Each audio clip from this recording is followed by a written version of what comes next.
सध्या जाई फुलांचे दीस आशिल्ल्यान वचत थंय जायांचा फुलांचो घमघमाट सुट्टा। दिवचलचो बाजारूय सध्या जायांनी फुलपाक लागला। बाजारात व्हडा प्रमाणात जायांची फुलां येतात। जायो चड जाल्ल्यान तांचे मोल देंवलां। सध्या 50 कळ्यांचो पोड 20 रुपया जाल्यार 100 कळ्यांचो पोड 50 रुपया ह्या प्रमाण विकतात। चवथी काळांत मात जायांचे मोल दुपेटीन जावपाची शक्यताय आसा तशे संकेत विक्रेत्यांकडल्यान मेळ्ळ्यात। सगळ्यो मयेच्यो वनांतल्यो चिकेरेच्यो चडश्यो मयेच्यो जाय। पण साधारण सध्या दर कशी आहा? सवाय आहा 20 रुपया 50 तो 20 रुपया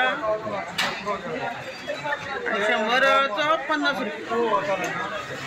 तर चवथीच्या बाजारात कशें कितें वातावरण आसतलें? जायो कमी जातल्यो आनी म्हारग आसतल्यो। म्हणजे 20 50 आसतलो आनी 50 100 आसतलो। पण आता जायांक फुलांक सध्या मागणी आसा? मागणी व्हरता वराना अशें ना पूण व्हरता कमी व्हरता कमी रेटीन व्हरता म्हणजे खपता खपना अशें ना खपता जायो अश्यो खपता।